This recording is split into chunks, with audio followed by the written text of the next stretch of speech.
আপোনালোক সকলোকে স্বাগতম জনাই আজি এটা মিনি ব্লগ মই আগবঢ়ালোঁ আপোনালোকৰ মাজলৈ আৰু লগতে আপোনালোকক সুপ্ৰভাত জনালোঁ মোৰ ফুলৰ বাগিচাখনৰ পৰা।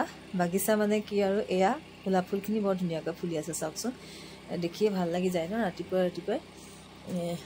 সেইবাবেহে দেখালোঁ। ৰঙা গোলাপটো ফুলা নাই এতিয়া, যিটো বৰষুণ চৰষুণ নাই, গতিকে আপোনালোককো অকণমান দেখাবলৈ মন গ'ল। আৰু আজি বিশেষ ভিডিঅ' মই একো প্ৰস্তুত কৰা নাই, গতিকে আপোনালোকৰ মাজলৈ ৰাতিপুৱাই ফুল কেইপাহকে আগবঢ়ালোঁ। কেনেকুৱা লাগিছে জনাব দেই। গুলপীয়া চাওকচোন, ভাল লাগে ন। ভাগৰ লাগিছে বহুত, ঘৰত কামবিলাক দেখিছে, ধানৰ কাম হোৱা নাই। কালিও সেয়া ধানতে লাগি আছোঁ, আজিও লাগিব। ৰাতি হাতৰ বিষত শুব পৰা নাই জানেনে। কোহনাই ধানবোৰ টানি থকা বহুত বেছি কষ্ট, কিন্তু নিজৰ যিহেতু কৰিবই লাগিব। আৰু এয়া নব আমাৰ বংশৰ জা জোৱালী, আমাৰ ঘৰৰ কাষতে ঘৰ। ধুনীয়াকৈ হ'ল, ইয়াত যে পুলি ধেৰ ওলাইছিলে গম পোৱা নে। তাকেতো মোৰ ঘৰৰ পুলিটো ধুনীয়াকৈ হৈছে ন। মাৰ ঘৰৰ পৰা আনিছিলোঁ পুলি, সেইবোৰ চব ৰুলোঁ গোটেই ইয়াৰ পৰা ভালে ভালে। আৰু ওলাব আৰু শিপা হ'ল। এইজোপা কিমান ডাঙৰ হৈছে চাওকচোন, পুলিবোৰ হৈছে এল'ভেৰাৰ মানে খেতি কৰিছে নবগৰাকীয়ে। তাকে অকণমান আপোনালোকক দেখালোঁ। এই যে সৰুটো দেখিছে, আজি আমাৰ ছোৱালীজনীয়ে লৈ গৈছে, ডাঙৰজনী ছোৱালীয়ে বৰমাকৰ পৰা লৈ গৈছে গোলাঘাটলৈ। এইবিলাক মোৰো এজোপা নবৌয়ে ৰুই দিছিলে তেওঁলোকৰ মাটিতেই।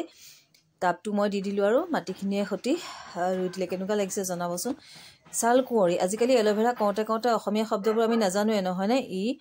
অসমীয়াত ছালকুঁৱৰী বুলি কয়, আগতেতো আমি ছালকুঁৱৰী বুলিয়ে জানিছিলোঁ, কিন্তু এতিয়া সকলোৱে এল'ভেৰা বুলিয়ে চিনি পায়, যিটো বস্তু সকলোৰে ঘৰে ঘৰে নহ'লেই নহয়নে। এইজোপা চাওক কি সুন্দৰ হৈছে, তাকে আপোনালোকক অকণমান দেখালোঁ।